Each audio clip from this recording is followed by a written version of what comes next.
Hey guys, so first of all, thank you for watching this video. In this video, I'll be sharing why I believe forms are so important, as well as some of the common mistakes to avoid with your form design to maximize your conversion rates. So why are we talking about forms? Well, forms sit at one of the most critical points in your online marketing funnel. If you didn't have a form, you wouldn't have online leads. And so I believe that when you improve your lead capture form, which is the last thing that your audience have to go through in order to work with you, it improves all of your marketing, your upstream marketing. So if we take an example, let's say you have a form currently converting at 4%. Well, if you were to increase that conversion rate to 8%, let's say you're doing content marketing, that has just improved the effectiveness of all of your content. It's doubled the effectiveness of all your content because now all of the visitors being driven to your form from that content, instead of converting 4 out of 100 people, you're converting 8 out of 100 people. If you're doing PPC, the same is true. If you're currently, you have a cost per lead of $10, that's now gone down to $5, which not only means that you're getting more leads more profitably, it also means that you now have more room to outbid your competitors and get a competitive advantage in paid search. Whatever you're doing with your marketing activity, forms, every single online lead has to go through a form. And so when you improve it, it's such a high point of leverage that it improves all of that upstream marketing activity. And this is something that I've seen time and time again with Venture Harbor clients, where we fix their forms, as well as our own ventures, where we spent a huge amount of time trying to improve our forms. It's such a huge opportunity because not only is it perfectly positioned as something that has a huge ripple effect, but it's also something that as marketers we typically don't do very well. It's kind of our Achilles heel, because when you think about how most marketers approach lead capture forms, often what we do, we spend all this time driving traffic to our landing pages, making the landing pages as pretty as possible, and positioning our products to make them desirable. But when it comes to that last stretch of the marathon, the form that the lead actually has to go through, we often drop the ball.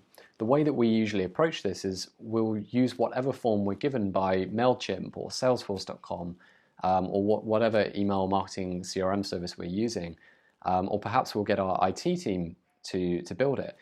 And this is kind of the wrong approach, because for something so important that has such a big impact on our conversion rates and the number of leads we receive every month, it doesn't make sense for it to be, in my opinion, for it to be the responsibility of an IT team who likely wouldn't have the UX design and conversion optimization and psychology experience and knowledge to build a really high converting form. And at the same time, it doesn't make sense to have MailChimp or Salesforce.com being responsible for the lead capture forms on our site, because they don't have any vested interest in how well we're converting leads.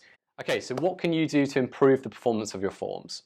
So I've put together a completely free guide below this video that you can download, which includes 5 of the most common mistakes that I found from studying hundreds of high converting forms and running lots of A/B tests on things that you really want to avoid when it comes to lead capture forms.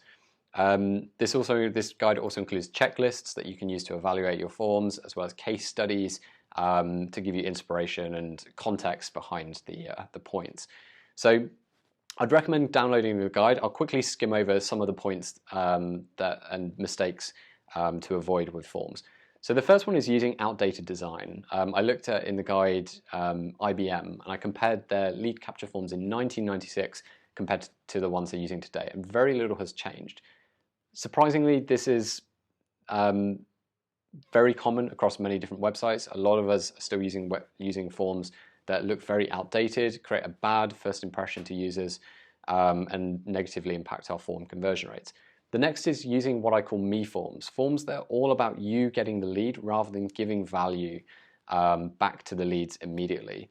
You'll understand more about what I mean by this in the guide, but this is probably the single most important thing that I found that differentiates low converting forms to high converting forms. In fact, we've run various tests on our own sites where we've managed to get the conversion rates from single digits up to double digits just by changing this one thing.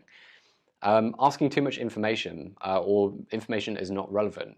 That's something that plagues many forms because in many organizations, the sales guys want to add some fields, the legal team want to add more fields, the IT team want to add fields, and you end up with an enormous form that's asking a lot of irrelevant information. And each additional field or question is reducing the conversion potential of your form.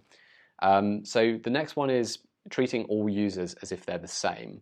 So we now have the ability to use things like conditional logic as well as personalization to actually ask different questions to different users. Yet many people aren't using this, and it's such a powerful tactic that can shorten the length of your forms as well as provide a better experience to your users. And then the final point in the guide is ambiguity. So as an example, multi-step forms generally convert around 2 to 3 times better than one-step forms. There's various different reasons for this. But one of the things that I see a lot of companies do when they start using multi-step forms is they don't have progress bars showing where someone is on the form, or they don't say how many steps or questions the user actually has to fill out to complete the form. And this ambiguity, and ambiguity in general when it comes to forms, is a huge conversion killer. So check out the guide. There's a lot of really good stuff in there from years of running A/B tests and trying to understand forms.